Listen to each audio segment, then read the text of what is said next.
Voltando, eu quero agradecer a vocês por esse tempo, quero agradecer a vocês pelo carinho, agradecer a vocês pela jornada. São quase 30 anos caminhando com vocês nas empresas e, para mim, é uma grande honra ter essa relação de confiança, essa construção que a gente tem de atravessar tantas batalhas juntas. Outro dia, uma pessoa falou assim para mim: você só vê em situação complicada, né, Ailton? Eu falei: olha, eu acho que eu sou como se fosse um RH. Um RH em situação normal, em situação de CNTP, ele é meio um DP. Mas na crise é que o RH faz diferença. Então, eu me especializei em situações complexas, situações de crise, e cada vez o mercado cresce mais, né? Porque a crise está cada vez mais desafiadora. Já passou a ser uma metacrise, que é um processo que nos leva para um lugar de muita humildade e de aprendizado coletivo. Quero compartilhar com vocês hoje algumas experiências que eu trago aqui, experiências que eu aprendi na West Rock com a Mônica Silveira, que está aqui, com a Elô, na Azul com o Alexandre Pupi, uma longa jornada com a Solange Muso na Virada da Transpetro, na BR Distribuidora, com tantas pessoas que eu passei e atravessei, com o Renato Paiva na CNI, tantos aprendizados, professor Casalecrim chegando aqui, um professor que me ajudou muito no começo da minha vida, quando fazia MBA ainda de marketing, uma referência para mim. Então, assim, tantas pessoas que eu sou grato, que se eu for nominar aqui, nosso tempo vai nisso. Eu quero compartilhar com vocês algumas coisas que eu preparei para essa noite e são ideias que os coloquei dessa maneira inicial. O papel do RH na lucidez da liderança, mas eu quero colocar aqui um conceito mais amplo sobre isso, onde eu quero trazer a visão da liderança, o lugar da liderança.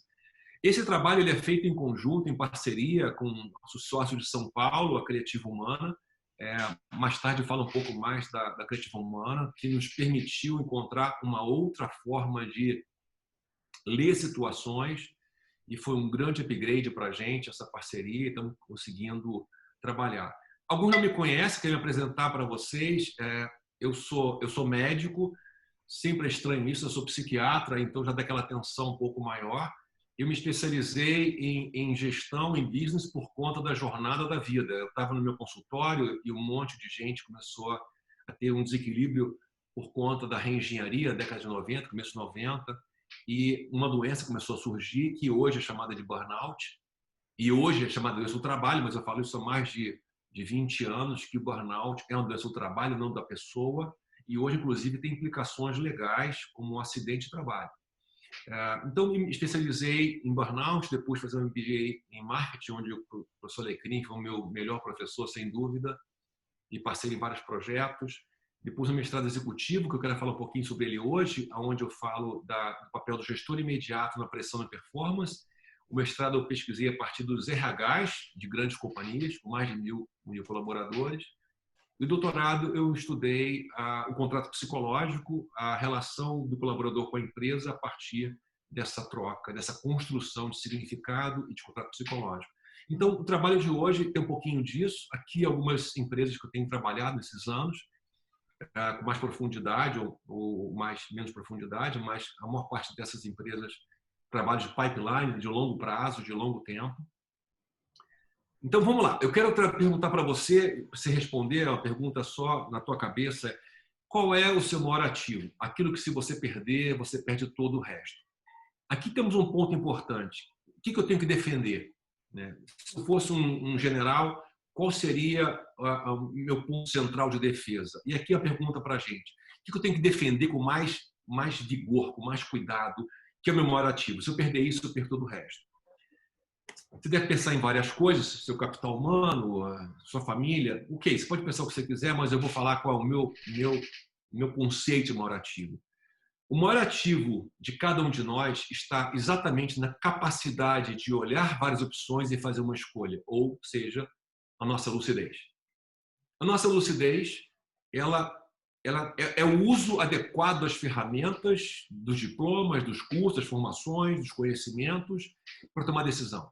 Se a minha lucidez for afetada, todo o resto, toda a bagagem, toda a história que eu tenho, ela vai ser afetada. E eu quero falar para vocês hoje que lucidez é algo muito frágil, não é tão forte quanto a gente imagina. A lucidez é extremamente flutuante e de acordo com o contexto. Está ligado a contexto, está ligado a estímulo, está ligado a pressões. Por isso que essa conversa também tem um alerta sobre lucidez de grande importância para a gente. Então, se eu fosse chamar de outra maneira essa palestra, eu chamaria de voando por instrumentos. Em que sentido? Se eu estou num avião e eu tenho uma nuvem pela frente e eu não tenho instrumentos, eu posso ficar muito tenso, porque eu não sei se depois eu tenho uma montanha que eu possa morrer. Mas se eu estou num avião e eu tenho instrumentos, eu fico seguro, porque o instrumento diz que não tem nada na minha frente, eu posso seguir adiante. Na verdade, o problema não é a nuvem, é a falta de visibilidade, de previsibilidade. O nosso cérebro precisa de previsibilidade, precisa de criar algum cenário, criar alguma expectativa, para criar um plano de ação, para criar uma organização de ideias e caminhar em direção a uma ação. Sem essa previsibilidade, a gente entra num lugar de ansiedade e essa ansiedade vai cada vez mais roubar nossa lucidez, como eu já mostro para você. Então, são 3 blocos de conversa que a gente vai fazer hoje. O primeiro bloco é, para entender uma crise, eu tenho que entender como é que funciona o meu cérebro. Porque a crise está ligada, no longo prazo, a impacto na minha capacidade de funcionamento cerebral. Para entender a crise, ou ser relevante na crise, eu tenho que reconhecer o problema real. Qual é o problema que a gente quer resolver? Essa pergunta é fundamental para a gente. Qual o problema que a gente quer resolver? Qual o problema real? Qual é a causa raiz tá na frente? Terceira questão, para navegar na crise é preciso ter instrumentos de orientação.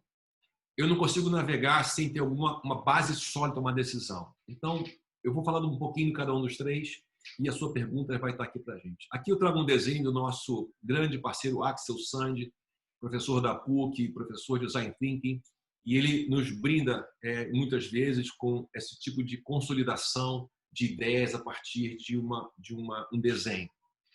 Também trabalha com Design Thinking, em metodologias ágeis, mas um ponto importante para a gente, nessa frase que está aqui, que ele pegou numa outra live que eu fiz, é: estamos vivendo a maior oportunidade das nossas carreiras. Como RH, como profissional, como líder, o nosso portfólio ele é feito de crises que atravessamos. Se nós chegamos até aqui num lugar de relevância na empresa, na vida, na carreira, foi a partir de grandes crises que atravessamos.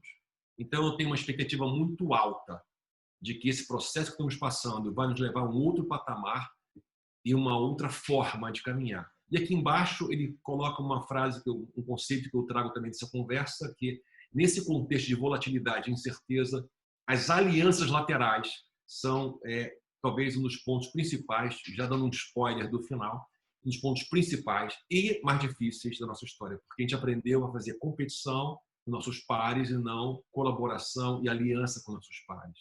A aliança é algo completamente novo e mais maduro que requer uma visão de jogo conjunto, um jogo de longo prazo e não de curtíssimo prazo. Isso está mudando também. Vamos lá, vamos entrar um pouquinho nisso aqui.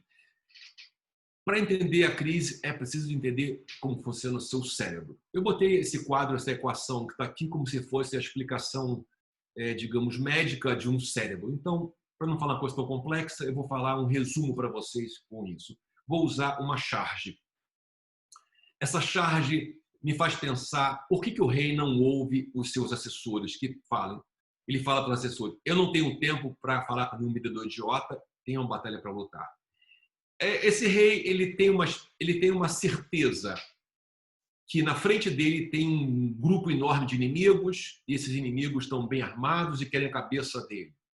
Mas tem outra certeza, que ele vai conseguir vencer essa guerra com a espada que o seu bisavô, tataravô usou, com a mesma estratégia de guerra que os seus antepassados usaram, de flanqueamento, de artilharia, de cavalaria, de infantaria. E também tem uma terceira certeza, que ele não tem tempo para falar com nenhuma proposta nova, já que a batalha é verdade, é real, é concreta, e ele precisa dar conta de algo emergencial. É claro que depois que esse vendedor não consegue falar com esse rei, ele vai procurar o outro rei. E quando esse rei entender o que era aquela coisa do vendedor idiota, talvez seja tarde demais. Essa charge tem muitas implicações para a gestão, porque esse rei representa exatamente como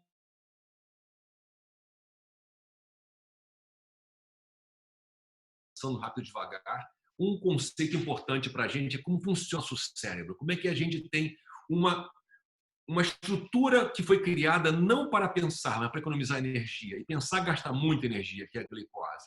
Então, nosso banco de memórias faz com que a gente tenha uma bagagem na história e, diante de uma situação nova, eu pego meu banco de memórias e uso a minha experiência para lutar a próxima batalha. Entretanto, quando o jogo é completamente diferente, é bem provável que no meu banco de memórias eu não tenha nada equivalente ou referente a essa nova batalha, que é metralhadora, e é provável, então, que eu tente fazer mais esforço e não conseguir resultado. Esse rei vive o que a gente chama de hipnose operacional. A agenda, o dia a dia, a correria faz com que ele esteja bastante ocupado com o mundo dele, sem tentar entender como funcionam as novas oportunidades. Nesse trabalho que o Kahneman usa para a gente, uma metáfora do sistema 1, sistema 2, que o sistema 1 é onde eu tenho o automático do pensamento, o sistema 2 é onde eu tenho mais trabalho, mais custo, mais energia para pensar numa coisa nova e criar memória. Agora, duas coisas importantes para esse rei. Quanto mais história e sucesso que ele tem no passado, mais seguro ele fica de que na próxima batalha ele também consegue vencer. Ou seja, o sucesso do passado me faz cego para o risco do presente e arrogante em relação às minhas capacidades. Eu subestimo o perigo e sobreestimo a minha capacidade, o que é muito perigoso nesse contexto atual. A segunda questão é, quanto mais alto sobe esse rei, menos as pessoas falam a verdade para ele, falam o que ele quer ouvir, não o que precisa ouvir. Ou seja, quanto mais duro é esse rei, mais alto é esse rei, mais Photoshop ele vai receber nas suas informações. E as pessoas não vão dar notícia ruim para ele, ou seja, quando chegar para ele um dado, pode ser que tarde demais. Então, nesse conceito de hipnose operacional, eu trago para vocês alguns impactos para o gestor. Na situação que a gente vive hoje, de risco, de complexidade VUCA, a tendência do gestor é tentar usar o que sempre usou. E aí ele força um resultado com as mesmas estratégias. E como não funciona, isso aumenta a desconfiança sobre a capacidade dele como líder. Toda vez que tem um esforço sem resultado, o seu time olha para você e pensa, não é tão boa assim essa ideia. Então a confiança, a credibilidade começa a ser arranhada. O segundo ponto, quando ele não consegue resultado, ele aumenta a pressão sobre o seu time, porque aumentar a pressão é uma estratégia muito antiga da gestão.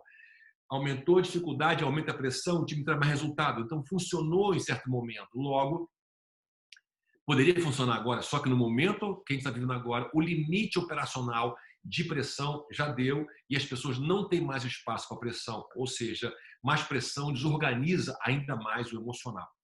Terceiro aspecto é, quando esse gestor está em alto tempo de estresse e de combate, de batalha, ele reduz pausa, sono, descanso, aumenta álcool, ele reduz a capacidade física de coping, que é gerenciar o impacto externo. E com isso, a lucidez dele também vai baixando, a capacidade de entender vai diminuindo, ele vai desorganizando o seu cérebro ao invés de poupar o seu cérebro. Logo, ele estressa e inova a sua equipe, que por sua vez mostra apenas dados calibrados pelo Photoshop para não entrar na mira do chefe.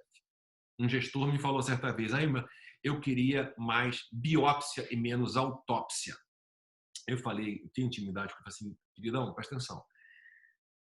Chegar para você, autópsia, não é um problema, é um sintoma. É um sintoma do medo que as pessoas têm de você. Você é tão bom, tão forte, tão certo, que você é um gigante, mas tem um montão de anão perto de você. Você é um Branca de Neve com 7 anões, porque só a sua ideia que vale. Então as pessoas ficam tentando resolver sozinhas, sem te perguntar, para não parecerem estúpidas para você. Então quando trazem para você o assunto, já é tarde demais. Ter uma autópsia e não biópsia é um sintoma da sua gestão, não da sua equipe. Cada gestor tem a equipe que merece, porque você constrói a sua equipe. Indo um pouco mais para frente, entendendo que esse ambiente de volatilidade, incerteza, complexidade e ambiguidade, chamado nesse acrônimo de VUCA, que já falamos sobre isso há mais de 5 anos, 6 anos que eu falo sobre isso, mas hoje tomou uma proporção tão grande que tinha que inventar um outro nome mais impactante, porque VUCA era até janeiro, até fevereiro. Já era complexo, ninguém estava sobrando energia, ninguém estava descansado, ninguém estava tranquilo. Fecha um ano, dá um alô, vamos embora, ano que vem outro ritmo. Ninguém estava tranquilo, descansado, com margem para mais pressão. E o que aconteceu com a pressão? Ela explodiu. A pressão externa, pressão interna, o medo de perder parente, o medo de filho, acaba a creche, escola dentro de casa, filho dentro de casa, home office obrigatório, marido, esposa tentando trabalhar junto. Meu Deus, quanta coisa nova em tão pouco tempo, e a gente com a expressão no Zoom de que é tudo normal, que a vida tá boa. E por que a gente está com essa cara boa no vídeo com o chefe? Porque ninguém quer mostrar que está cansado, estressado, não está dando conta, porque tem medo de estar na lista negra das demissões. Então, por mais que eu tenha por dentro um caos, por fora estou mostrando um poker face para não ficar mal junto do chefe, da empresa, da equipe, mostrando alguma fragilidade. Vou mostrar para vocês isso, como isso é grave e é perigoso no próximo bloco. Aqui, nesse segundo bloco, eu tenho que entender qual é o problema real. Tratar uma doença com diagnóstico errado é jogar tempo, energia, dinheiro e talvez vida fora. E o problema real é como um quarto escuro. Qual é o problema que está nessa tela aqui? Só se eu acender uma luz aqui dentro eu vou enxergar, porque é tudo preto. Deixa eu acender a luz para você entender. Aqui, um fósforo. E abre aqui a nossa tela. Pronto, apareceu. Esse escorpião estava escondido enquanto não tinha luz. Agora eu sei onde está o problema. Essa capa do The Economist mostra uma massa, um cemitério de empresas que morreram. E a gente está vendo isso já. E tem pela frente um contexto ainda mais difícil. O impacto no trabalho, eu não queria botar um montão de coisa de pesquisa aqui de mercado de trabalho, que vocês já estão vendo isso em vários lugares, mas o impacto do trabalho depende um pouco também do setor que está sendo atuado. Mas o que a gente sabe é que todos os setores são impactados quando a economia é achatada num processo recessivo. E isso faz com que eu, olhando para o sistema, o meu cérebro entra numa situação de alerta. Falta alguma coisa, falta um pedaço, que é como eu consigo me planejar. Isso é o equivalente ao que acontece num ambiente de grande impacto nas guerras. Quando um soldado está numa guerra como o Afeganistão, o Iraque, o Vietnã, a Segunda Guerra Mundial, e ele passa um grande período debaixo de risco, de ameaça, de estresse, sem conseguir controlar os fatores do seu ambiente, a amígdala cerebral, que é a área de alerta mais dramática, ela fica hiperestimulada. Então, a reação de alerta é uma constante. Ele volta da guerra, tem uma festa com a família, vê os amigos, mas está no shopping e um balão de criança estoura. Ele se joga no chão, procura uma arma, porque ele está com o sistema de alerta dele profundamente estimulado pela amígdala cerebral. Isso faz com que seu nível de cortisol seja mais alto, isso vai impactar toda a sua função cerebral. Eu tenho que pensar que a pressão tem que ser ligada ao medo que ela gera e ao tempo. Ou seja, o medo está ligado à perspectiva do indivíduo e o tempo está ligado a quanto tempo a pressão vem para o meu corpo. Então, tem um elemento do indivíduo aqui, porque a pressão é igual para todos, ou de alguns chefes é pior do que outro, mas o medo é um fator individual e o tempo. E esse cortisol alto ele vai levar a uma redução dos meus hormônios, neurohormônios, da minha capacidade de reação, vai impactar a minha imunologia, vai impactar o meu alerta, impactar meu sono. Libido, então, vai embora, desaparece libido, porque com cortisol alto, tudo que você não quer é uma vida sexual. Você quer bater em alguém, quer matar alguém, quer morder alguém, menos dar um beijinho em alguém. Aí eu tenho que perguntar, como é que está a minha equipe hoje, meu time agora? Porque meu time já passa por 2 meses e tanto de processo aí de incerteza, de volatilidade, de complexidade, de ambiguidade. Mas como é que está meu time, ou vai estar meu time em 2021? Se eu perder alguém no meu time, como é que eu trago uma outra pessoa? Se eu perder um líder maduro, sênior, que eu conto hoje porque ele quebrou e vai passar um ano talvez de tratamento, e isso tem um impacto gigantesco também para a pessoa e para a empresa, como é que eu trago alguém para essa cadeira? Foi uma cadeira elétrica que destruiu pessoas. Então, nesse momento, eu preciso trazer reflexões que entendem que o problema real não é de gestão.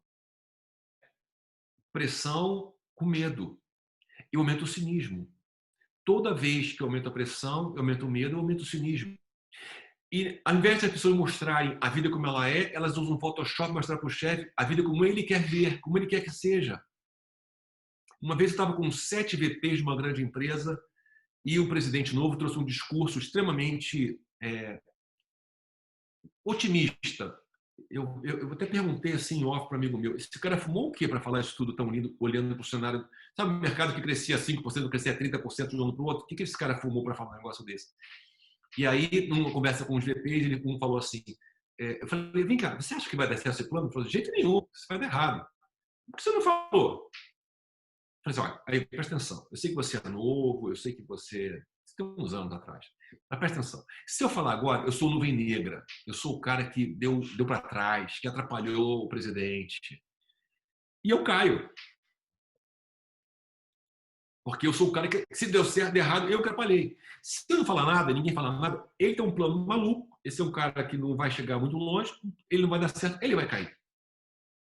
Eu entendi a importância da relação de confiança de escuta, esse escorpião que esse novo presidente não queria ver, sobreestimou a sua capacidade e subestimou o perigo do contexto. Aqui, uma experiência que eu aprendi numa indústria que apareceu na pesquisa Lego uma bolinha verde. Falei, o que é essa bolinha verde aqui? Ah, o indicador melancia. Eu falei, indicador melancia? O que é isso? Aí o cara abriu e falou assim, olha, ele é verde por fora e vermelho por dentro. Eu falei, mas tá bom, o que é isso? É o seguinte, eu vou escrever para você. O cara escreveu e botou lá assim, olha, quando o chefe aumenta a pressão, a gente vai no Excel e muda a base matemática do cálculo. E aí o que é no painel de gestão vermelho fica verde. Ele não vai ver isso. Vaca Sagrada é uma brincadeira que a gente criou no meio de treinamentos qualitativos, de pesquisas qualitativas, que é, se tem uma coisa difícil de falar aqui no grupo, escreve um papelzinho e bota aqui no caderninho preto que a gente tem. E numa empresa que a gente trabalhou, mais de 100 vacas sagradas por turma. Nós levantamos 950 vacas sagradas de assuntos cabeludos que nunca chegam no RH, que nunca chegam no gestor, e ali tem problemas graves acontecendo, mas como colocar aquilo? Se os canais não foram usados, não confio nos canais de ouvidoria ou do que for, e aparecendo coisas muito importantes ali. O indicador melancia é um sintoma e não um problema, sintoma do medo que o colaborador tem da sua empresa, do seu gestor, da sua equipe. E agora um número importante para vocês, 41%. Esse é de hoje, saiu hoje isso. 41%. O que 41%? Aonde? Na Sociedade de Gestão de Recursos Humanos, SHRM, 41% dos trabalhadores se sentem num burnout durante a pandemia. Resumindo um pouco disso aqui, olha só, 1 em cada 4 empregados reportam se sentindo deprimido e sem esperança. 40% tem sintomas de burnout. 1 em cada 3 empregados reportam não ter recursos para lidar com essa situação. E aqui nos Estados Unidos, onde uma transparência maior para falar, onde o sistema de suporte social é maior, onde a pressão sobre o colaborador é razoavelmente menor. E o mercado maior também. Isso faz, aqui nessa pesquisa ainda, eu vejo, por exemplo, que nas gerações mais novas, a geração Z, 44% se sente sem energia, dos mais novos. E, paradoxalmente, os baby boomers, que são os mais velhos, só 26% se sentem com menos energia. Eu perguntei, mas por que isso? Natural. Os mais velhos passaram por várias crises antes. Tem mais, embora com mais risco de emissão, embora com mais risco de recolocação, embora com menos suporte a geração Z, millennials consegue ter, mas ele tem mais calos emocionais para lidar com o ambiente de pressão. Por isso, a gestão dele da pressão é diferente da geração mais nova. 63% dizem que os supervisores, o chefe imediato, tentaram, estão se adaptando para dar suporte. Interessante isso. Mas, olha, 13% estão dizendo que os chefes, os gestores estão piorando os sintomas, porque aumentando a pressão, estão aumentando a depressão, exaustão emocional, que é o caminho do burnout.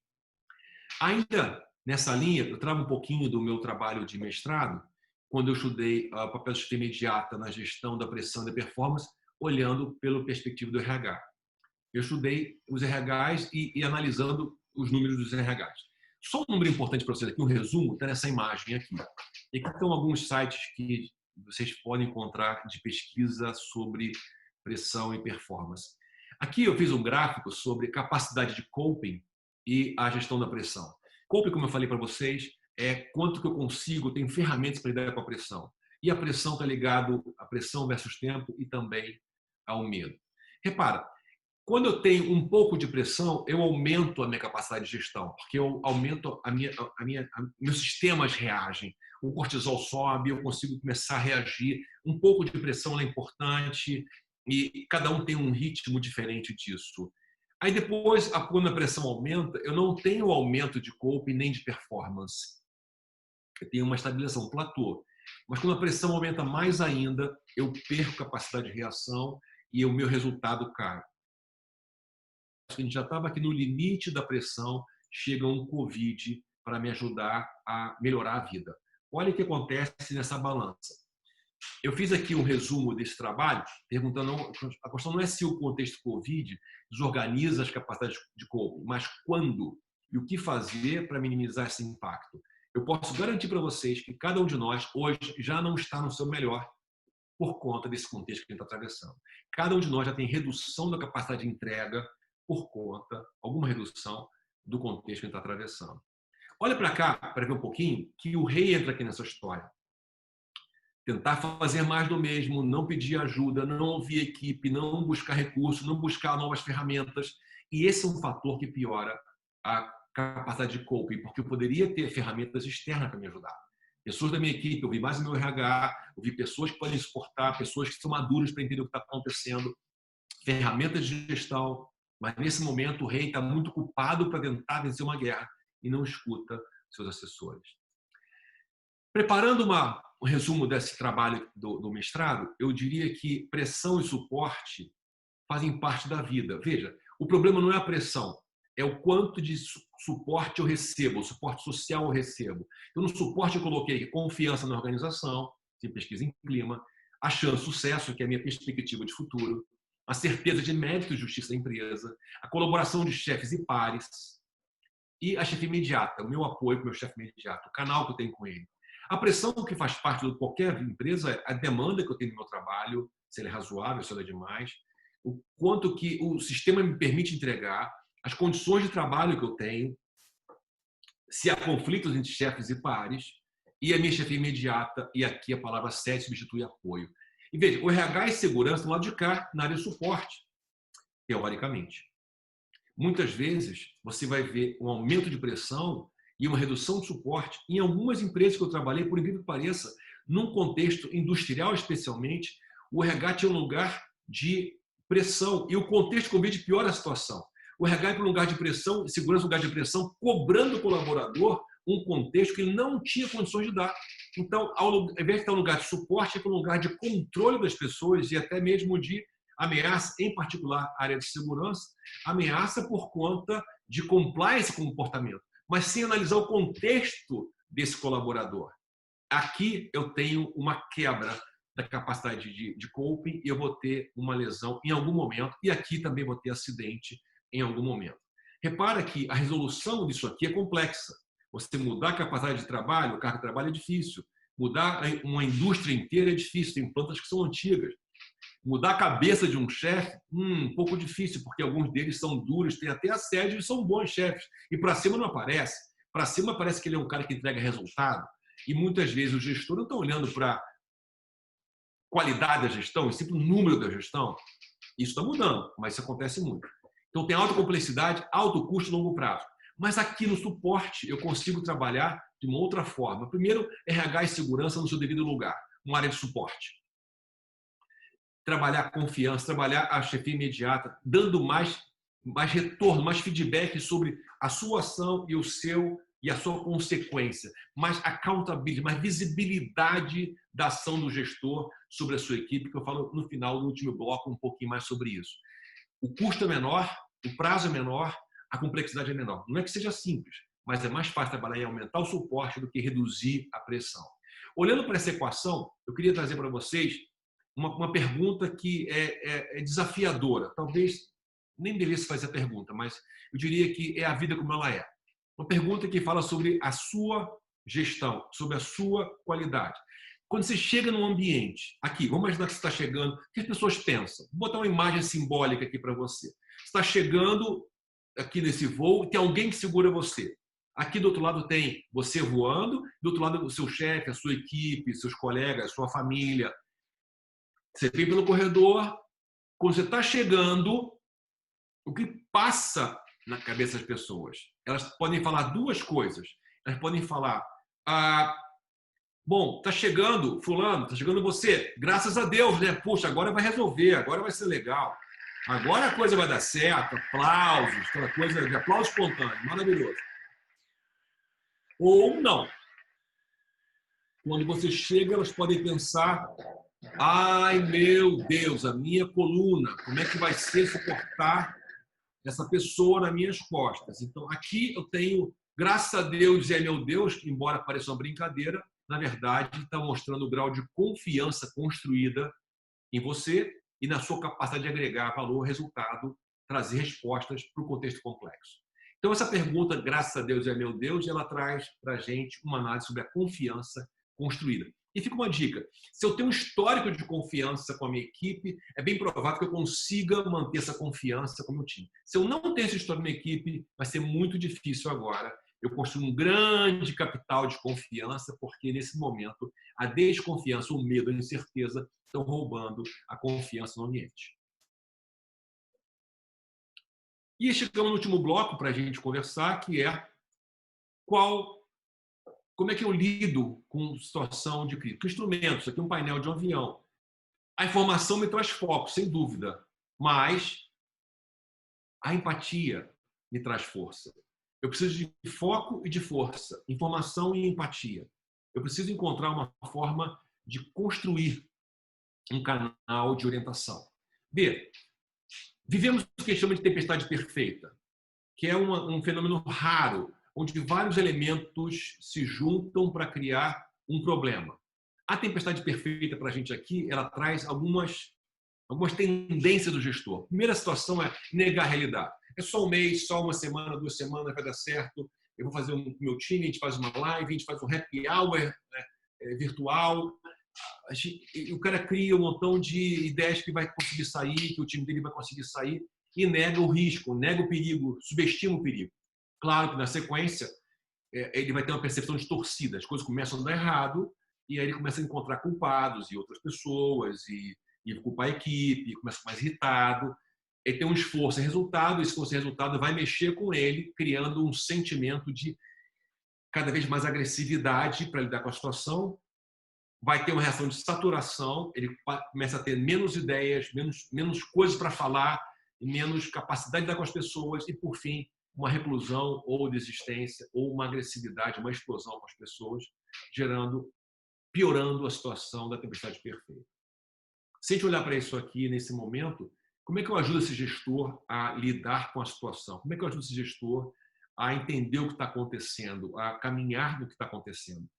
Aqui, nesse ponto, que ele começa a aceitar a ajuda do RH, quando a situação já está muito avançada. Lamentavelmente, ele não aceita no começo, porque ele tem um rei, lembra?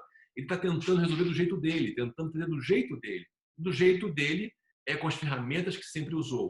E o RH fica tentando entrar nessa pauta, tentando mostrar alguma coisa, mas ele vai usar a mesma espada, o mesmo exército, a mesma técnica que sempre usou, e por isso, provavelmente, ele não vai conseguir vencer essa guerra.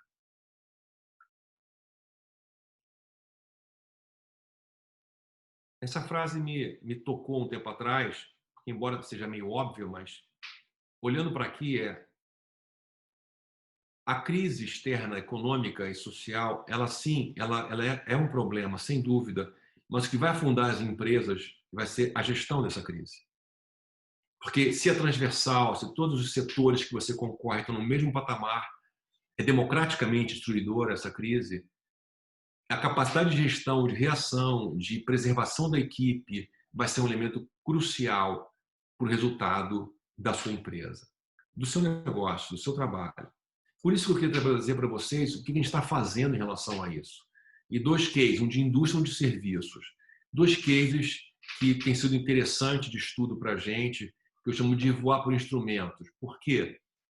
Porque aqui eu quero dizer todo o crédito para os nossos sócios, né, a Criativa Humana, que eu falei para vocês no começo, que tem uma ferramenta que para mim foi reveladora, de coisas que eu não imaginava que podia ser tão profundo, que consegue fazer mapeamento do risco do colaborador, mapeamento do risco que o gestor pode trazer para o seu time, ele consegue ver o impacto do gestor sobre o time, ele consegue ver qual é a competência da pessoa e qual é o esforço que ela faz para trazer à tona essa competência, o ranking de competências, comparando com o momento da empresa, e qual é o painel de gestão. Ou seja, quando o gestor olha para um painel, como se fosse um painel de gestão à vista, para a sua equipe, que ações que ele precisa fazer com a ajuda do RH e da área de segurança e saúde ocupacional.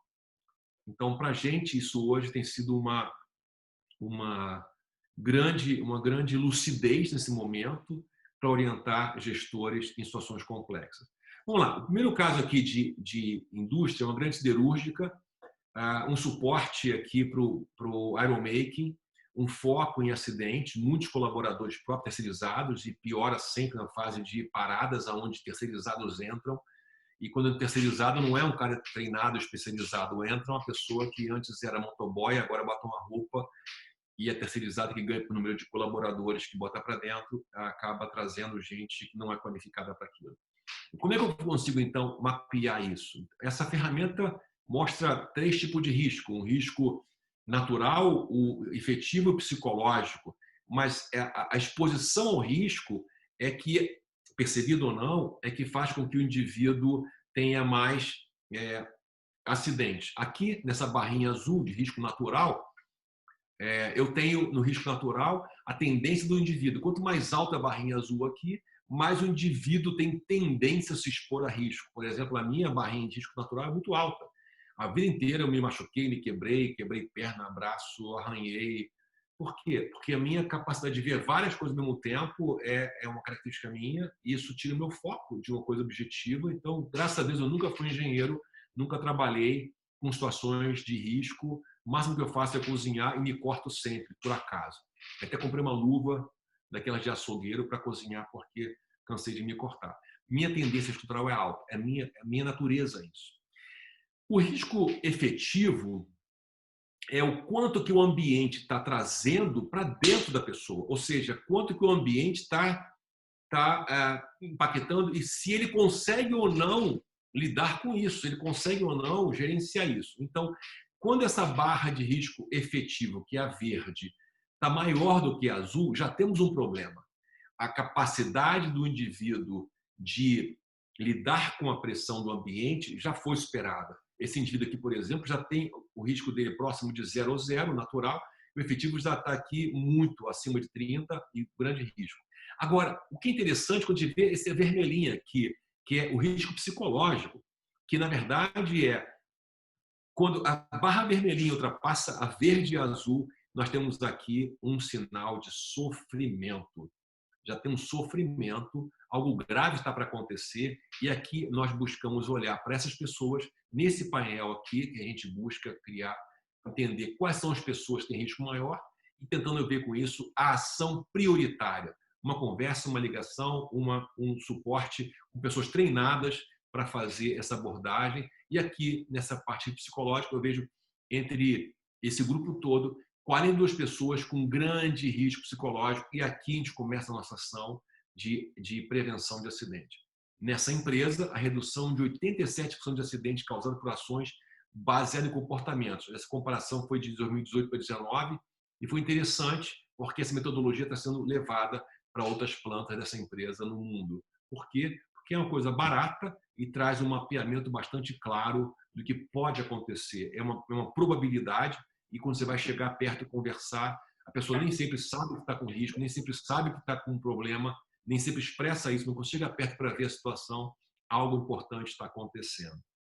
Entender hoje, transversalmente, numa planta gigante, com áreas geográficas diferentes, com estados diferentes, é muito importante eu entender que as pessoas não vão expressar esse risco espontaneamente. Elas não querem mostrar o problema na família, o problema pessoal, o problema psiquiátrico. Eu falava com o pessoal do SESI sobre o suporte que eles oferecem de psicólogos e médicos que fazem um hotline muito importante, mas o hotline só chega a pessoa que já quebrou. A pessoa que não quebrou ainda, ela dificilmente chega no hotline porque ela tem medo de ficar exposta, ainda sabendo que vai ser sigiloso, que vai ter cuidado, tem medo de procurar o RH, procurar ajuda para não parecer fraca, não parecer incapaz da situação e por isso não entrar na lista negra das preferências de demissão, que é um grande pânico, por exemplo, na indústria de operações. O pessoal mais velho que tem situação de risco foi para casa por uma questão médica e ficou em casa em pânico, com medo de perder o emprego porque era situação de risco. Interessante que um dos grupos que eu estava orientando decidiu fazer um vídeo dos colaboradores dessas pessoas mais velhas, mandando mensagem para eles, agradecendo, falando que são importantes, que estão aqui torcendo. Alguns falaram, estamos orando por você, você faz falta aqui. E também foram orientados a ligar e perguntar coisas para ele, pedindo orientação para esse gestor, esse profissional mais sênior, e dando pela importância. E aí a ansiedade desses colaboradores diminuiu e o sentimento de fazerem falta, serem importantes, aumentou, trazendo mais segurança psicológica. Num grande banco, um suporte novo diretor, tem um tracinho aqui, não foi que eu coloquei, mas alguém rabiscou aí e ficou. Então me perdoe esse tracinho, porque alguém foi passar o mouse e ficou. A dúvida do diretor foi, eu estou sendo rigoroso ou complacente? Eu estou pegando pesado com o time ou eu estou sendo muito paizão? A dúvida dele é muito pertinente, porque se eu pressionar demais, o meu time pode entrar num quadro de burnout ou Photoshop. Se eu pressionar de menos, ele pode entrar numa acomodação. Eu estou falando com superintendentes, com pessoas muito sênior, que precisam entregar resultados, mesmo num ambiente complexo. Mesmo com redução de investimento, mesmo com redução que o Banco Central obrigou a ter, mesmo com impactos que aconteceram no contexto dos bancos do Brasil. Aqui, nessa dúvida desse gestor, fizemos um mapeamento mais complexo, mais profundo para o painel de gestão, que entra aqui com 7 elementos. Eu tenho aqui 7 pontos de análise, eu vou explicar um pouquinho cada um. Por exemplo, tanque de combustível, o quanto que o indivíduo, quantas horas aguenta por dia de reunião, de trabalho. A tolerância à pressão é quanto cada um suporta de pressão. O perfil mais social, mais técnico, fala sobre a preferência, eu resolvo sozinho, eu resolvo em grupo as minhas dificuldades. A tendência dos riscos, como eu mostrei aquele gráfico de propensão ou aversão a risco, mais tendência natural, menos tendência natural. A perspectiva que a pessoa tem como leitura do jogo, se está mais otimista ou mais pessimista. Por exemplo, hoje, no contexto que a gente vive, tem um grupo de pessoas com um alto nível de otimismo, você pergunta, de onde esse cara está tão otimista assim? Onde que ele está tão animado? O que ele está enxergando? Ele ganhou loteria? Ele tem uma carta na manga? Está usando droga? O que ele está fazendo para estar tão otimista se o ambiente hoje, a linha normal de base desceu no otimismo, naturalmente? Aqui um ponto importante, que é a percepção de demanda e habilidade, que baseado no Mihaly, eu vou mostrar para vocês isso, quanto me pede e quanto eu consigo entregar. E, por fim, para um gestor, um mapa produtivo da equipe, que eu consigo olhar minha equipe como um todo e ver aonde está vermelho, amarelo e verde para minha atuação, para minha orientação. Se eu tenho 20 pessoas, 10 reportes, 15 reportes, eu tenho que ter clareza que o tempo que eu vou ter com cada um é muito curto. Logo, esse tempo tem que ser preciso. Então, eu tenho que entender qual é o meu perfil primeiro e a minha tendência e o perfil da outra pessoa e como eu encaixo da melhor maneira possível esse meu perfil. Para mostrar para vocês um pouquinho disso, só esse 7º elemento aqui. Claro, depois vocês têm meu WhatsApp, meu e-mail, eu vou trazer para vocês, quem quiser depois algum tipo desse material, não pede tudo, tem muita cara de pau, mas alguma tela que você precisa, que você queira, pede aí no chat que eu mando para você, alguma coisa que você achou que é importante para você. O trabalho do Mihaly, que eu não consigo falar muito sobre o nome dele, traz para a gente essa reflexão sobre a dificuldade e o tempo ou habilidade requerida de um gestor. Aqui, talvez, o tédio não seria a melhor palavra, talvez fosse subaproveitado, que eu poderia entregar mais, estou entregando menos. Aqui eu tenho não só frustração, mas também amargura, que está muito duro. Estou sendo mais demandado do que recebo condições para isso. A gente monta isso da seguinte maneira. Quando a gente faz uma avaliação de desafios e habilidades, a gente tenta entender que quando eu tenho um ambiente que eu tenho muito desafio e pouca habilidade, há uma percepção constante que eu não vou dar conta, logo eu aciono a minha síndrome do impostor, que é tentar mostrar uma coisa que eu não sei, que eu não consigo. Isso gera um sentimento de frustração, de medo, de insegurança, porque o meu sistema interno está dizendo com um alarme tocando, você não vai dar conta, logo você vai ser ejetado desse time. Quando eu poderia dar muito mais, mas o meu chefe me dá um trabalho mais operacional, mais básico, mais elementar. Eu estou com a agenda cheia de coisas que não agregam valor, me sinto bloqueado, talvez até com alguma dificuldade com o meu líder, porque vendo que ele talvez esteja impedindo o meu crescimento. E o flow é quando eu consigo me entender capaz de entregar o que foi demandado de mim. Olha para esse gráfico aqui de uma equipe real. Aqui eu tenho uma análise de cada letra aqui, uma pessoa. Eu tenho o T e L crescendo no seu flow, ou seja, estão energizados, não chegaram no ponto ainda do seu flow, mas estão crescendo nessa jornada. Então, com esse grupo aqui, a orientação ou a função do gestor, que é a FG aqui, é apoiar e desafiar, aumentar o desafio para eles, aumentar a chamada para eles. Aqui eu estou dizendo que essas pessoas podem render mais se receberem mais suporte e desafio. Se olhar para a GI, estão pressionados. Tem muito mais demanda do que suporte interno ou da empresa para entregar. Então, aqui, se aumentar apoio, GI entram para esse caminho de energizado e vão para o flow e começam a entregar mais resultado e sair desse lugar de cansaço. Se eu entrar em...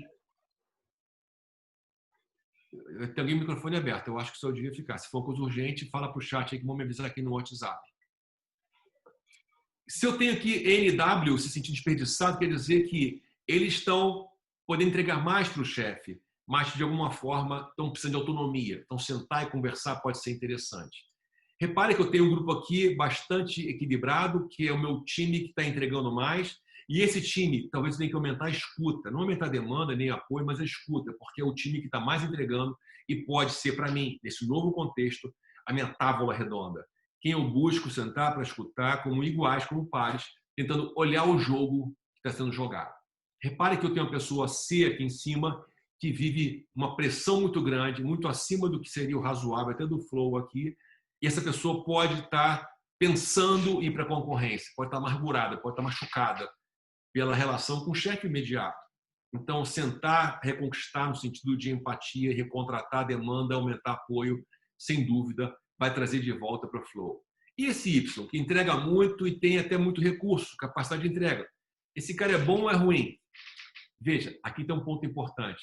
Essa pessoa Y é uma pessoa que vai entrar em burnout. Eu preciso, com essa pessoa, reduzir a pressão, aumentar o suporte urgente. E pode ser aumentar a equipe, reduzir escopo, renegociar escopo de trabalho, porque esse Y é uma lâmpada de 110 volts num bocal de 220 volts. Vai brilhar e vai queimar. Quando eu olho para isso aqui, eu já tenho para o gestor uma informação importante. Atenção do que fazer com cada um deles. Mas eu posso pegar um caso como esse complexo e fazer uma análise mais profunda. Olha só, o painel de gestão mostra para a gente, eu pego vários elementos daquele set e faço uma análise do que cada um precisa do seu gestor, mas também que riscos eu estou enxergando no jogo com esse painel. Por exemplo, aqui, a pessoa Y, como falei para você, está entregando mais, mas está gastando toda a sua energia do que ele pode gastar e vai entrar no quadro de burnout. Então, como é que eu sei disso? Veja, eu tenho outros gráficos para mostrar. O Y está aqui, com nível de risco 0, o nível de risco natural 0, o risco efetivo dele está acima de 30 e o risco psicológico em 49, quase 50. Esse cara está em grande sofrimento. Não está entregando? Tá, mas é um custo muito alto. Então eu tenho um campeão, um artilheiro, um cara bom, eu não posso perder esse cara e esse cara vai queimar. E se eu queimar esse cara, quem que eu boto no lugar dele? Tem no time dele alguém com uma maturidade para pegar esse tamanho de escopo? Não tem. Mais um dado importante de uma outra tela, que é a análise que a gente faz de leitura do jogo e perspectiva. Veja que o Y está com a perspectiva menos 18, ou seja, está incerto quanto ao futuro. Menos 18 significa que esse cara está num lugar muito estranho, muito sombrio. Repare que o B está em 22 aqui, tá vendo? O B, a pessoa B está no nível 22. O que significa isso? Um otimismo incrível. Mas de onde esse cara está tirando tanto otimismo? Não sei, pode ser isso. Pode ser que ele tenha uma relação especial com o chefe do chefe, pode ser que ele saiba alguma coisa, pode ser que ele esteja muito positivo, ou usando algum aditivo para se sentir tão otimista nesse contexto complexo. A linha do Covid aqui embaixo, o normal era 0, a média mais 5, menos 5. A linha Covid desce, então tem menos 10 até 0, seria a normalidade da perspectiva. Perspectiva muito positiva nesse contexto aqui é algo estranho que dá para desconfiar. Ou a pessoa está subestimando o perigo, ou está sobreestimando a sua capacidade, mas é perigoso. E claro que pessoas com grande nível de desconfiança, de incerteza, também precisam de uma análise mais de perto do que está acontecendo. Com esse tipo de desenho, eu consigo analisar um jogo e fazer um painel de gestão simples e mostrar para o gestor, olha, no seu time, eu diria que os 3 principais de atuação estão aqui. Essas 3 pessoas precisam de uma coisa específica com mais cuidado. Por exemplo, a pessoa C é uma pessoa que precisa ter uma conversa franca para recontratar, como eu falei, recalibrar, a suporte. O perfil dela é técnico, já vi isso em outro gráfico. Então, a conversa tem que ser mais baseada em dados e fatos, ou seja, é uma pessoa sênior, então ela vai se sentir muito honrada com o tempo do diretor. E aqui uma orientação de uma situação emergencial. Já a pessoa Y, por exemplo, é uma pessoa que não está assimilando, expressando esse perigo para você, mas está precisando de socorro imediato. Ele também não queira mostrar fragilidade. Sumiu uma cadeira, sei lá, uma posição nova, uma posição grande. Ele está com medo de alguma coisa grave acontecer, de perder essa cadeira. Então, ele está se forçando o motor. Isso vai gerar um infarto, um acidente de carro. Alguma coisa ruim vai acontecer com esse cara rapidamente. Então, eu preciso chamar essa pessoa, buscar um profissional de ajuda, alguém especializado para fazer um suporte, um acompanhamento, renegociar escopo, renegociar prazo, equipe e ajudar esse Y a entender o seguinte, olha só, o jogo mudou, tem que mudar a estratégia mesmo. Y não vai fazer isso sozinho. Com isso, eu estou dando para o gestor informações que podem salvar a equipe dele e a gestão dele. Porque nesse contexto, se eu tentar fazer tudo isso de cabeça, na minha intuição, na mão no pulso, no meu feeling, que é a minha antiga estratégia, não vai funcionar. Um RH me falou recentemente, nós temos uma pesquisa de clima que foi feita no final do ano passado. Que pesquisa de clima do ano passado vale para hoje? Temos um pulse, temos um... Que pesquisa que você tem do ano passado que vale para hoje? Eu não consigo imaginar que uma pesquisa do ano passado consiga te dar um mapeamento do que acontece hoje, no mês de junho, com a sua equipe. Outubro, inclusive, eu quero deixar para vocês um alerta.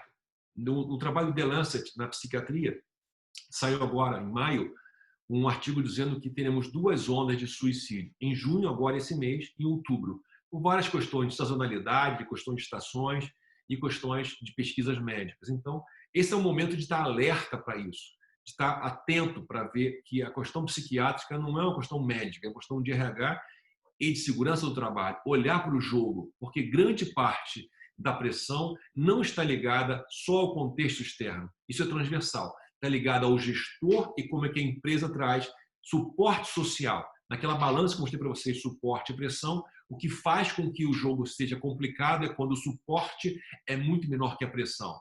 E nesse momento, aumentar essa mão no pulso da equipe, a aproximação com a equipe, é um fator crítico de sucesso. Nesse painel, eu quis trazer para vocês um pouco dessa reflexão, de olhar para as pessoas com outra forma de analisar o jogo e queria abrir um espaço para a gente conversar aqui daqui a pouquinho, fechando com esse último slide, o penúltimo slide. Aqui, nós temos aqui um jogo de desenvolvimento onde o Safe Inside seja o ponto central de todo o processo organizacional. O Safe Inside, que Samuel Sinek traz essa expressão, é a segurança psicológica. Quanto que aqui dentro, entre nós, as coisas estão organizadas. Lá fora tem combate, lá fora tem bomba, lá fora a coisa é complexa, mas aqui entre nós, estamos juntos, estamos bem. Estamos construindo alguma coisa que eu confio em você. Não tem fogo amigo, não tem ameaça interna, ameaça externa, o mercado. Safe Inside é fundamental para toda jornada de performance. Sem essa segurança, que é a confiança interna, todos os autores, de Rose Moss-Canter, a Patrick Lencioni, Marco Túlio Zanini, nosso querido professor da FGV, todos os autores que falam bem sobre confiança e gestão, falam que o Safe Inside é fator sine qua non, fator crítico de sucesso. Sem isso, eu não consigo pensar no combate lá fora. Se eu conseguir criar um ambiente psicologicamente seguro, a segunda jornada, o segundo estágio, desafio, é quanto que eu consigo aumentar suporte mútuo. Quanto eu consigo aumentar com que as pessoas olhem para os seus pares não como o nível que você vai ser comparado. Porque acontece isso, né? No nível de autogestão, por exemplo, um diretor olha para os superintendentes, para os GGs, para os GEs e compara um com o outro, performance um com o outro. A taxa de mudança de um, a taxa de mudança de outro. E essa comparação, embora seja fácil para o gestor, cria uma competição interna predatória muitas vezes. E muitas vezes o RH faz isso também com curva forçada na remuneração, com uma meritocracia muito comparativa, que é difícil fazer isso. E você quebra, embora aumente a performance de um, você quebra a dependability, é o quanto que eu dependo um do outro, suporte, a lateralidade, em português, talvez fosse essa palavra. Quanto eu posso contar com você? A competição fica no final do ano, a avaliação, não agora, no meio da batalha. Se eu conseguir isso aqui, o terceiro ponto, e talvez o melhor ponto para a gente seja isso aqui, a clareza da linha de chegada. Eu não consigo pensar numa linha de chegada de um ano ou de um quarter. O desafio hoje para a gente nessa batalha, nós somos sargentos com o nosso pequeno batalhão, trocando tiro, o tiro passando. Eu preciso dar para o meu batalhão, para meus soldados, não o final da guerra, está fora do meu controle. Eu preciso dar para eles a próxima trincheira. Como é que eu saio de uma trincheira para a próxima trincheira? Metas mais curtas, um prazo menor, uma capacidade de gerenciar menos coisas, menos complexidade, coisas que eu consiga conjuntamente entregar. É fundamental que o time consiga entregar alguma coisa e o gestor fala, é isso que eu precisava, muito obrigado. Estamos caminhando bem. Atenção, gestores. Se você é aquela pessoa que só... O cara traz 9,5, você fala, por que não tirou 10? Isso a gente aprendeu na infância, né? O cara chegava em casa e falava, aqui, pai, tirei 9,5. O cara, errou aqui, né? Besteira, não estudou tanto. Mais um pouquinho você tirava 10. Aí o cara se esforça, o cara batalha, estuda. Pai, tirei 10. Ele fala, mas sua obrigação, você só estuda, você não trabalha. Então, tem pessoas que vão treinadas nessa escola de mais cobrança e nunca reconhecimento. É fundamental. E nesse momento, qualquer avanço, qualquer estágio, qualquer degrau conquistado seja proporcionalmente reconhecido para dar energia, dopamina, fechar o ciclo do cortisol, para o cara conseguir ter energia para a próxima rodada. Eu não tenho que celebrar a vitória final, eu tenho que celebrar cada trincheira que eu conseguir alcançar. Pensar em propósito, pensar em valor percebido, esse ano não vai dar, gente. Não vai dar. Esse ano é de sobrevivência. E ano que vem, possivelmente também.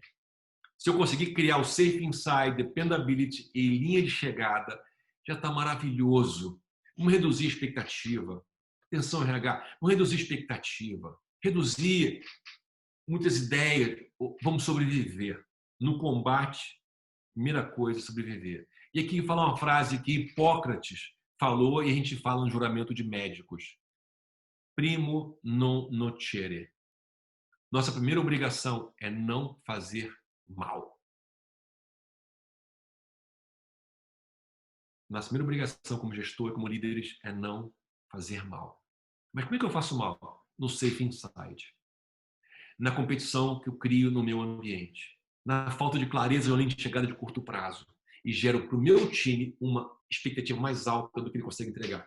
E isso aqui é a agenda do burnout. Muita expectativa, pouca entrega, sistematicamente. Em outras palavras, o burnout é o cansaço do fracasso.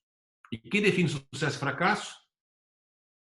Sim, gestor imediato. Por isso que no mestrado eu estudei essa linha de pensamento e vejo que o gestor imediato é uma das principais, se não for a principal, causa raiz do burnout da sua equipe.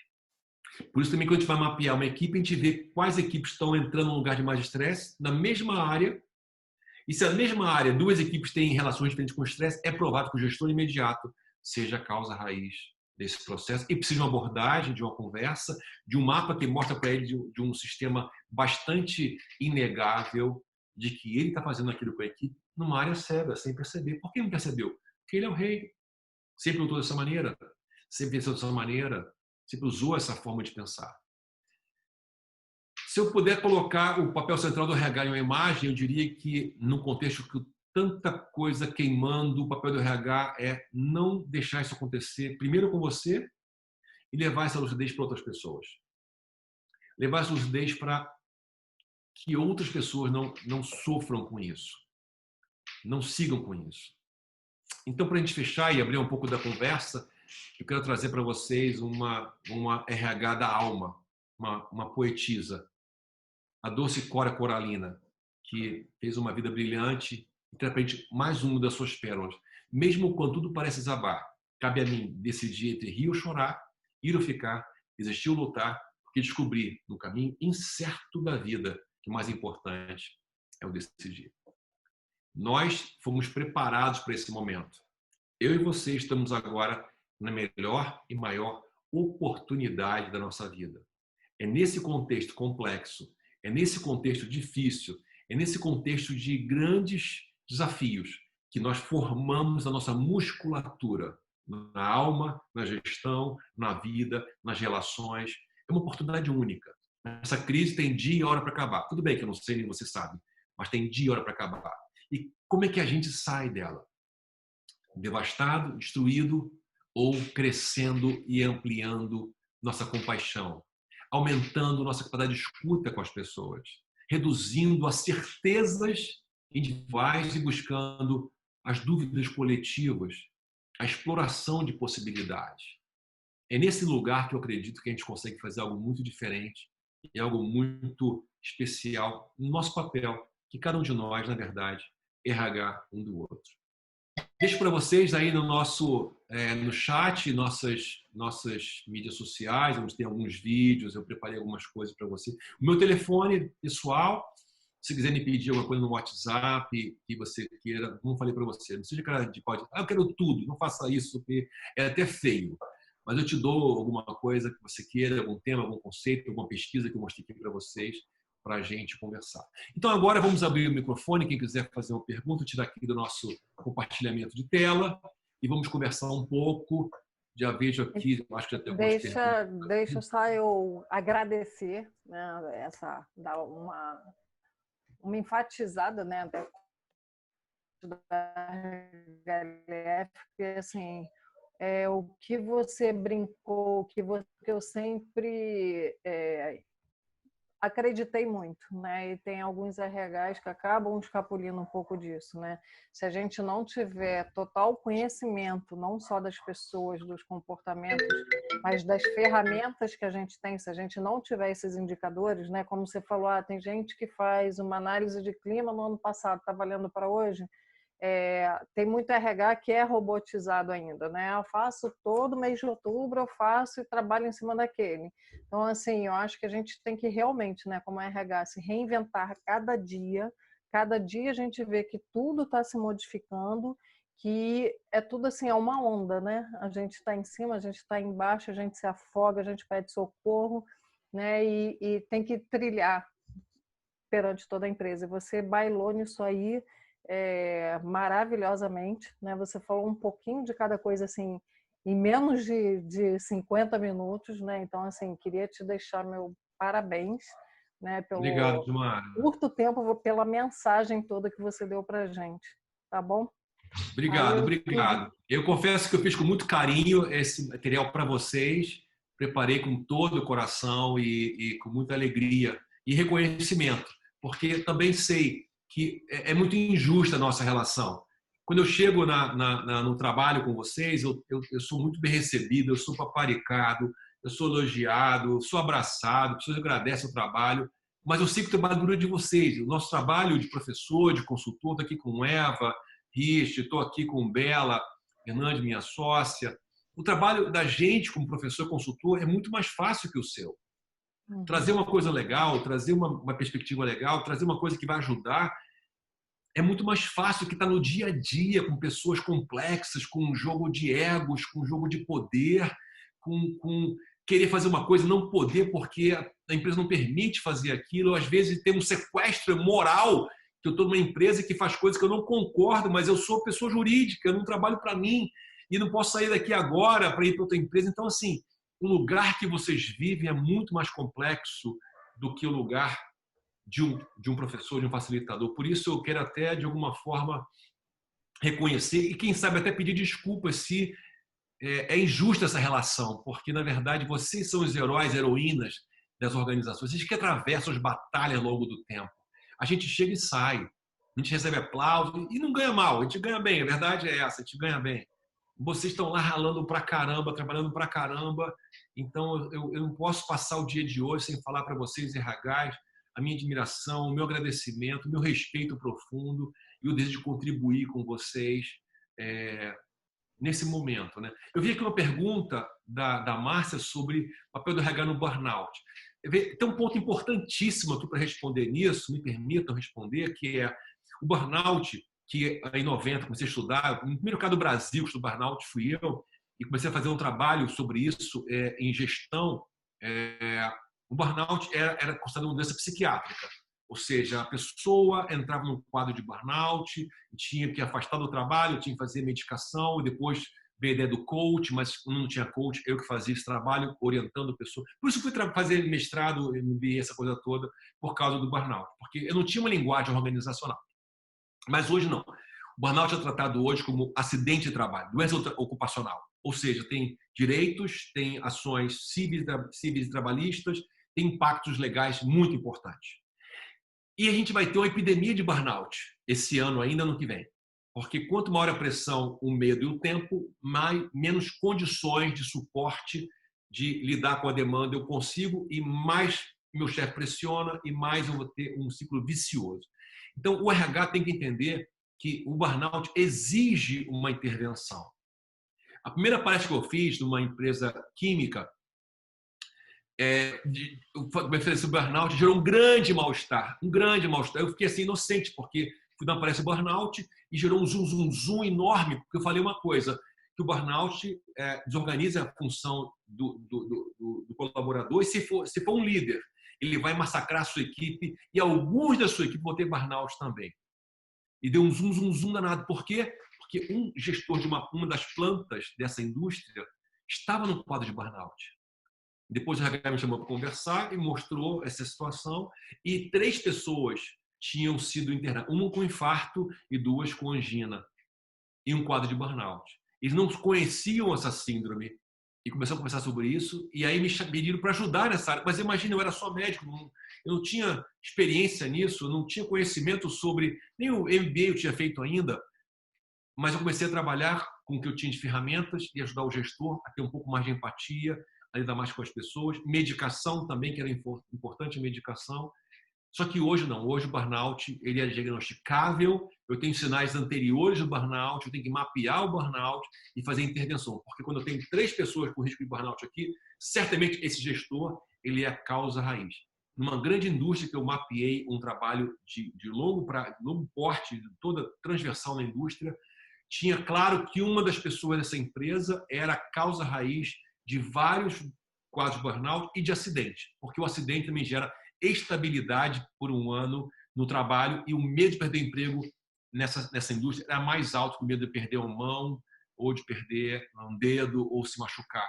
O medo de perder o emprego, que não havia outra opção na sociedade, era muito maior do que o medo do acidente. Então é importante entender que o conjunto da obra onde o burnout é o sintoma de uma cadeia de assédio, de abuso e de falta de controle organizacional, traz para a gente uma seguinte informação. Atenção, o índice de psicopatas corporativos é o dobro da população comum. É 8%. A população comum é 4%. Com variações de psicopatia. Por que isso nas organizações? Porque nas organizações nós premiamos os psicopatas. Eles têm promoções maiores, eles falam bem para cima, eles sabem disfarçar a sua crueldade, eles sabem mostrar o que o chefe quer ver, e para baixo é uma terra arrasada. E ai de quem falar que ele feriu, que ele machucou, que ele fez alguma coisa. O RH tem que enxergar isso. o RH que tem que trazer à tona que esse grande campeão de vendas, de produção, de manutenção, de operação, esse grande campeão, na verdade, é um assassino, que nesse momento, não consegue fazer isso com a mesma força, porque em trabalho remoto não consegue fazer isso da mesma maneira. Mas o medo vai mostrar isso. Obrigado, Márcio, pela pergunta, muito legal. Se alguém quiser fazer uma pergunta aqui... Tem mais aqui, Elmer. Tem mais aí. Vamos lá. Vamos lá. Então, tem aqui a Rosemary que faz a pergunta: como as equipes de RH devem se preparar para minimizar os impactos do momento e o retorno das pessoas no pós-quarentena? Boa. Quem perguntou? O nome, por favor. Foi a Rosemary Lomelino. Oi, Rosemary. Bom falar com você. Olha, a primeira coisa é entender assim, RH... Desculpa, vou colocar uma coisa dura agora, tá? Me permita aqui os RHs. RH é um garçom que serve uma comida, mas não senta na mesa para comer. O RH ajuda os outros, leva para os outros, faz para os outros, mas não senta para comer do que serve para os outros. O RH muitas vezes fala de colaboração, fala de suporte, mas não consegue no próprio time criar uma comunidade de suporte. Por quê? Simples. A pressão é constante. O feedback possível é muito raro. Há uma escassez de valor. Quando tem escassez, tem competição. Então o RH fica esperando algum tipo de reconhecimento, fica lutando por um pouquinho de holofote e a competição interna detona com o RH. Atenção, RHs. Antes de servir a mesa, senta e come um pouco. Faz o dever de casa, prepara o seu time, recontrata com o seu time, com seus pares, uma nova ética de trabalho. Mais generosidade, mais compaixão, mais ajuda mútua, mais suporte. A gente não consegue vencer essa batalha sozinho. E é muito estranho falar para as pessoas uma coisa e ver outra. Jesus chamou as pessoas de hipócritas, os fariseus, sepulcros caiados de branco, por fora tudo branquinho, pintado por dentro, podre. Não adianta, não tem como. As pessoas sabem se a gente é de verdade, se a gente é fake. Elas sabem se a gente fala a verdade ou está criando historinha. Então, para eu falar alguma coisa, Rose, eu preciso viver essa coisa primeiro. A preparação da volta ao trabalho vai ser bem complexa. Vai ter um pêndulo, vai ter uma festa. Vamos voltar, que legal! Mas vai voltar com medo, com insegurança. Depois de 1, 2 semanas de voltar ao trabalho, gente passando mal, com ansiedade, com fobia, medo de pegar transporte, medo de pegar o metrô, medo de pegar o carro, medo... Vai subir medo e vão pedir para voltar para casa. Porque cá entre nós, né? Home office seria maravilhoso sem filho em casa, né, gente? Com filho em casa é um filme de terror. Uma executiva que eu estava ajudando, ela falou assim, aí eu me decidi que meu filho está formado. Falei, mesmo? Quantos ele tem? 7 anos. Não aguento mais assistir aula em casa com a escolinha, eu tenho mais o que fazer que assistir aula com a escolinha. Não aguento mais, estou surtando. Aquelas coisinhas, aquelas professora doida tentando dar aulinha para mim, eu não aguento mais aqui. Está formado, meu filho não fez mais nada, meu. Não faz mais nada agora. Está formado. Eu entendo isso. Como é que você consegue trabalhar, ter uma live com o chefe, com a equipe, não sei o quê, e o filho falando, puxando... Você fala, meu marido ou minha esposa... Não, também está trabalhando. Também está na pressão, se não estiver fora de casa. Nesse momento, eu preciso aumentar a tolerância, aumentar a compaixão. Mesmo que o ambiente seja hostil, seja difícil, complexo. Entenda o seguinte aqui, César. Quando eu expresso emoção para você, uma bioquímica acontece, que pode ser cortisol, adrenalina ou ocitocina, por exemplo, um hormônio ligado à conexão, ligado à empatia, ligado a vínculo. Eu expresso para você a emoção, mas o original da emoção está dentro de mim. O que eu expresso para você é só uma cópia da emoção. Mas dentro da minha bioquímica, eu guardei essa emoção comigo. Então, nesse momento, eu preciso criar qualquer sistema de suporte que reduza o impacto, reduza o custo, porque fora o combate é muito grande. Então, dentro de casa, do meu time, do meu RH, da minha empresa, eu preciso ter o safe inside. Obrigado, Rose. Grande pergunta. Tem mais aí, César? Tem sim. Ainda tem aqui, ó. O Alexandre está perguntando quais são os desafios do varejo no contexto pós-pandemia. Depende do varejo. Se você está numa farmácia, está rindo à toa. Está rindo à toa na farmácia. Se você tem um mercado, então o supermercado está rindo à toa porque os preços subiram para caramba. O negócio está fácil. Quem conseguiu no varejo se mobilizar para uma transição para algum tipo de serviço online, né? Quem trabalha no Rapidez, quem trabalha no entrega, está rindo à toa. Agora, se você tem uma loja no shopping, se você tem uma loja, depende de fluxo. Houston, we have a problem. E não só não temos fluxo, como a venda online talvez não dê conta. Claro, você tem aí uma Magazine Luiza bombando, subindo o preço na bolsa por conta da excelência que ela já fazia, já tinha toda a preparação para o seu canal online, ok? Mas uma grande parte do pequeno varejo está morrendo. Se você vai no centro da cidade, Rio, São Paulo, eu moro em Niterói, você vai ver lojas com placa de fechado, algumas até com madeira na frente para não ter vandalismo. E você sabe que até o final desse ano vamos ter muitos cancelamentos de CNPJ. E cada CNPJ que morre, muitos CPFs morrem também. Então, aqui eu quero expressar a minha dor e a minha impotência de falar alguma coisa mais positiva nisso. O que eu posso dizer é, o jogo é difícil, não piora a tua cabeça.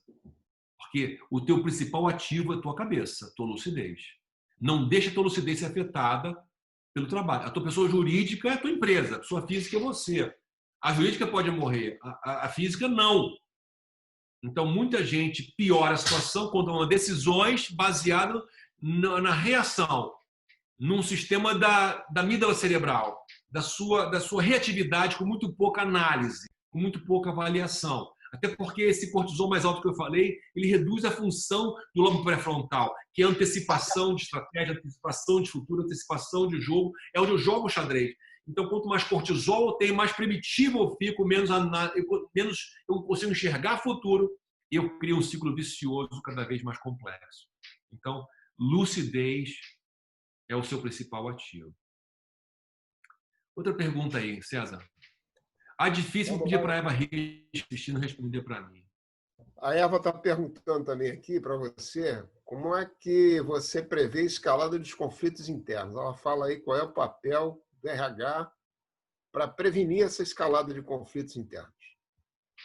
Bom, Eva, uma pergunta, eu diria dois caminhos.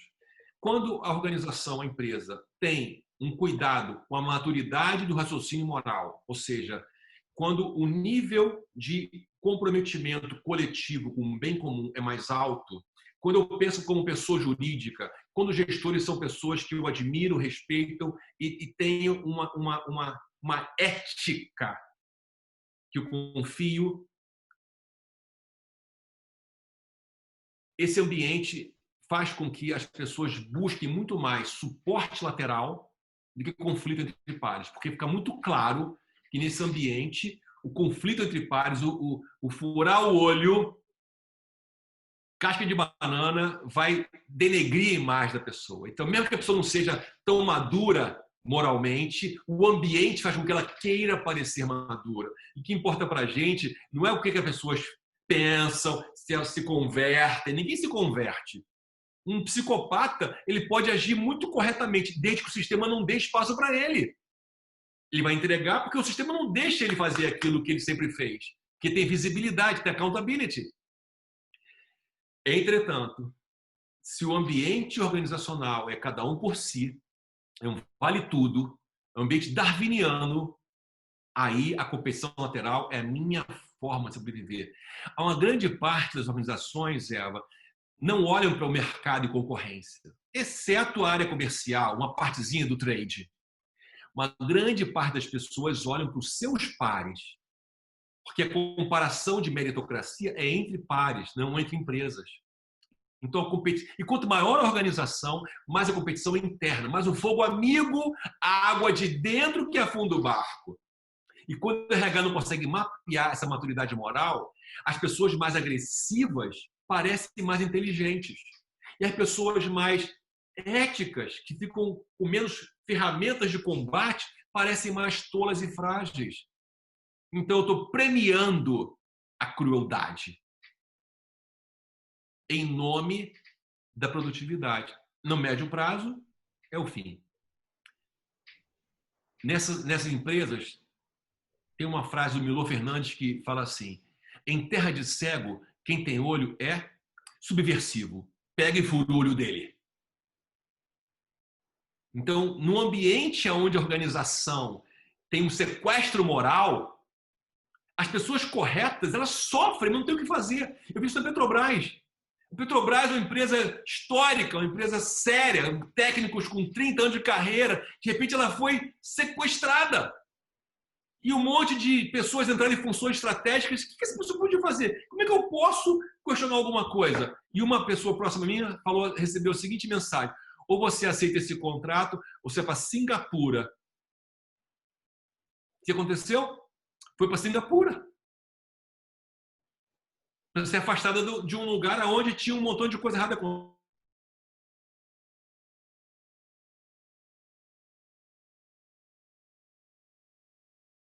alimento. Pessoas da Petrobras saíam sem o crachá no almoço, porque não queriam, quando descobriram o negócio do petrolão, não queriam mostrar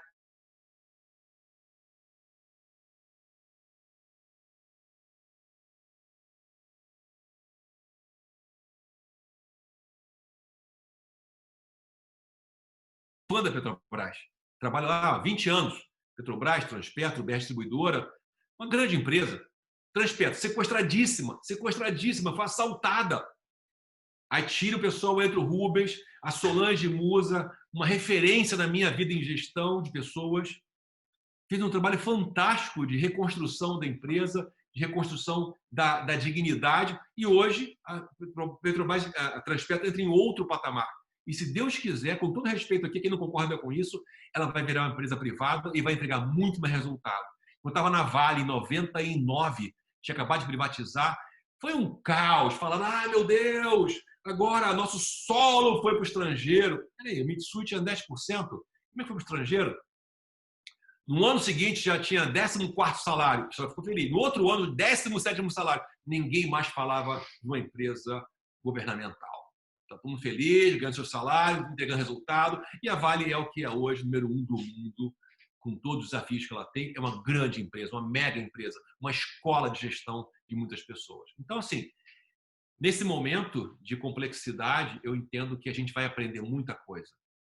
Por isso eu trago esses nomes de pessoas tão incríveis que eu acompanhei, que eu vi de perto. Não posso esquecer do Fábio Rosé, da L'Oréal, hoje está em Nova York. Pessoas que impactaram a cultura, que mudaram a organização, que fizeram diferença no jogo, que fizeram coisas incríveis. Mas há um preço pessoal, um custo pessoal. Há um custo grande, apanhando pra caramba, atacada pra caramba, sofrendo pra caramba, mas perseverando, porque a sua maturidade moral é alta. Então, assim, estofo interno para aguentar assédio, pressão, ameaça, mas fazer a coisa certa. Como eu vejo, né, o Jorge Chico, que antes estava na L'Oréal, foi para a Globosat, agora uma só Globo. Um trabalho fantástico que o Jorge faz com o time dele. Mas como é que você marca essas pessoas? Você chega perto da equipe, da secretária, não tem funcionário, tem fã. Tem fãs.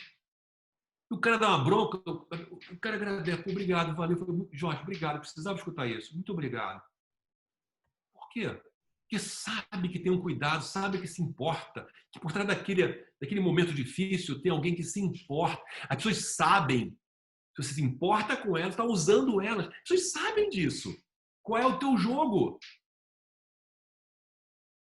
Eu penso que esse é o grande ponto.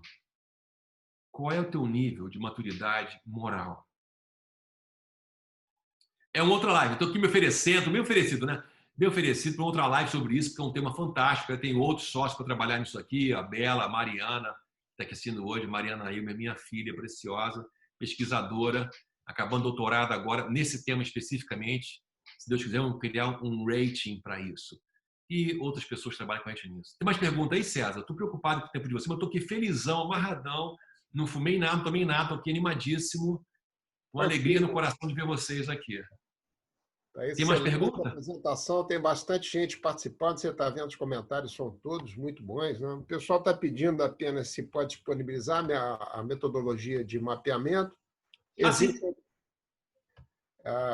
Existe outra preocupação com relação a buscar autogestão, criar ferramentas para blindar os sintomas de burnout, essa feita pela Juliana também. Eu acho que é a pergunta final, a gente encerra por aqui. Tá. Colocando da seguinte maneira, se eu conseguir entender e mapear um grupo de 2.000 pessoas na operação, eu vejo clusters. Eu vejo clusters desse mapeamento. Cluster de sofrimento, clusters de risco, cluster de competência e performance. Eu consigo fazer isso. O algoritmo faz isso. Eu vejo isso. Quando eu mergulho nos clusters de risco, eu vou separar o risco que parece da tarefa e do gestor. Então, eu posso, com o mapeamento, olhar... Isso a gente está negociando com o SESI, tá? SESI da Firjan, Rio de Janeiro. Criar essa linha para a indústria. Eu consigo olhar e ver que é provável, aqui eu começo assim, é provável que esse grupo aqui tenha um gestor que está aumentando a pressão mais do que o necessário. Vamos chegar perto e conversar, e fazer uma entrevista, e ver o que está acontecendo, conversar com o RH e trazer aqui um sinal de alerta no painel. Então, quando eu tenho as evidências de que tem sofrimento, eu posso ver se o sofrimento já chegou no burnout ou não. Porque é uma escalada. É uma escalada. Ansiedade, eu tenho um nível de estresse mais alto, depois eu tenho já um quadro de ansiedade patológica, que já começa a interferir no resultado, eu tenho já alteração fundamental em psiquiatria. Se o teu sono está alterado, eu digo para você, você está em rota de colisão, faça alguma coisa que não seja Lexotan, que não seja Rivotril. Sono não se trata com Rivotril e outras medicações de tarja preta têm um prazo pequeno para usar isso direto vai afetar a sua cognição. Fica uma dica médica para você. Tem vários caminhos para isso. E não é o dia de hoje, mas... Então, se eu estou enxergando aqui sofrimento, eu preciso buscar suporte para essa pessoa. Aumentar o suporte pode ser reduzir escopo, dividir tarefa, aumentar a presença, a criar uma linha de ajuda para um subgrupo, por exemplo, que não está conseguindo processar essa dinâmica, criar grupos mais homogêneos pela necessidade e criar suporte. Se eu enxergar que o gestor imediato é causa raiz disso, é bem provável que a minha recomendação seja uma conversa franca com o gestor, mostrar o efeito do perfil dele sobre o time e como é que isso é diferente dos seus pares. É muito importante para um gestor que ele tenha clareza dessa informação, ou seja, eu acho isso, eu acho aquilo, eu acho não é um caminho bom para falar com o gestor no que tange ao efeito da área cega dele sobre o time. Eu tenho que provar isso para ele. Eu tenho que mostrar numa linguagem bastante assertiva, contundente, inegável, que aquele efeito ali é um efeito da gestão dele. Isso é duro, eu recomendo, como a gente vê no circo, pessoa que lança a faca, né? Não façam isso em casa.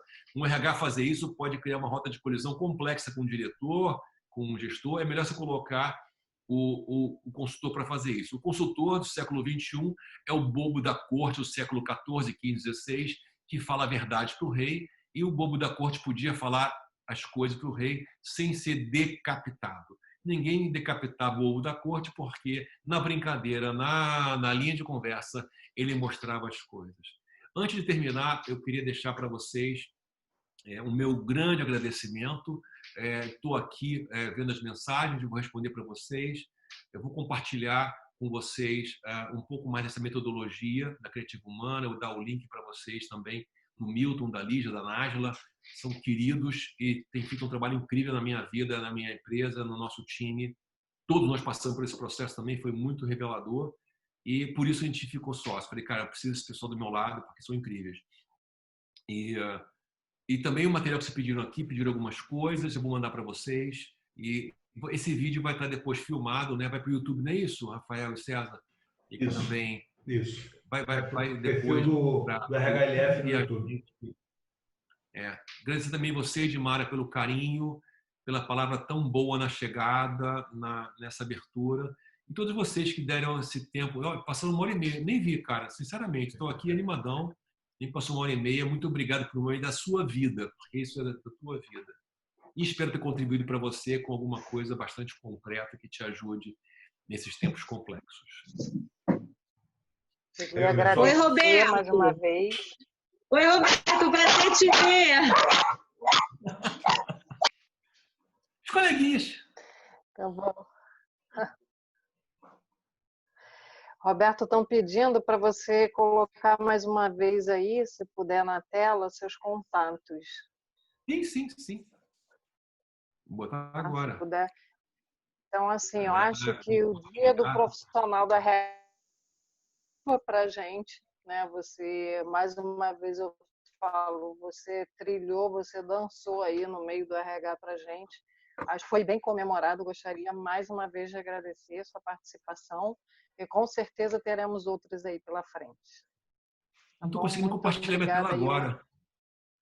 Obrigado. Não? Eu não estou conseguindo compartilhar minha tela ainda. Não muda, hein? Olha só. Gente, eu não estou conseguindo compartilhar. Alguma coisa aconteceu aqui que eu não estou conseguindo. Escrevendo aí o número do seu celular. Alguém já colocou seu. Botou aí, deve ser Mariana. É uma velocidade essa. Já está colocando tudo ali já. Olha que bom. Obrigado. Está no chat, então. Então tá bom, gente. Muito obrigada a participação de todo mundo aí também. Tá bom? Muito obrigada. Obrigada. Muito bom, muito bom. Vou ficar aguardando a próxima live. Só como dado, Elmer, tivemos 100. A capacidade da sala era de 100. Então batemos o topo da capacidade da sala, participantes. Uau! Grande abraço, gente. Grande abraço, gente. Pessoal da RH. Grande abraço, Elmer. Grande abraço. Adorei te rever. Muito comentário positivo, todo mundo falando bem, excelente apresentação. A gente combinou de falar bem antes, entendeu, César? A gente combinou antes, a gente entra lá e fala bem. Valeu. Janaína, querida. Valeu.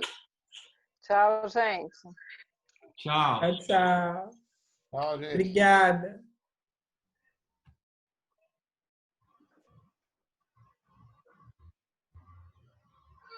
Já podia parar de gravar, gente.